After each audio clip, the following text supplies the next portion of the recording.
Another feature I would like to explain a bit more in detail in the Wacom Center are the on-screen shortcuts. The on-screen shortcuts are basically soft keys you can display on your Cintiq Pro 27 screen, and you can operate them either by pen or by multi-touch.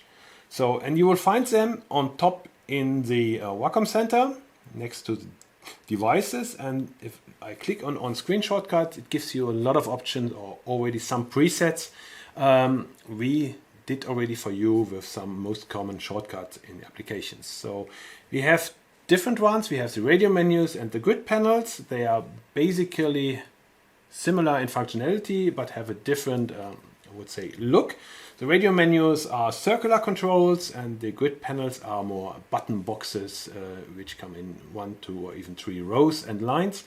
And I would like to focus here on the radio menu. If I click on radio menu, I would see a circle with, in this case, 8 segments, and each of these 8 segments can be programmed with a specific functionality. For example, a keyboard shortcut.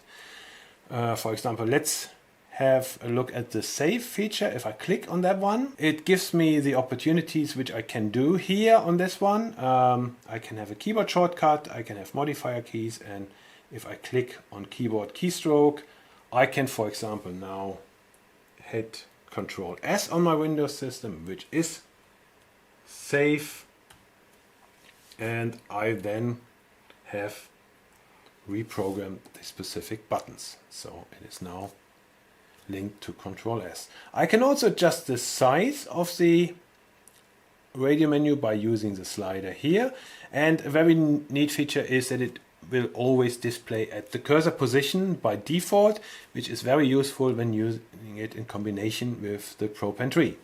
And this is the first step to assign my radio menu in the on-screen shortcuts, but then a second step is needed because we have to spare a button to activate this radio menu. And in my case, because I have mentioned display at cursor, I will go to my Pro Pen 3 settings, and I want to spare the middle button on my Pro Pen 3 and will change this from pen scroll to one of the radio menus. 2 ways to do this one. You will find it in the recommended section, or you scroll down to radio menu and pick it manually here.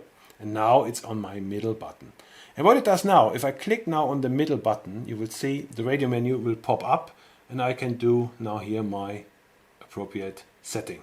And if I clicked on one of these segments, it would basically disappear until I click the button the next time. And you can really customize each of these panels, and you can do as much radio menus and grid panels as you want.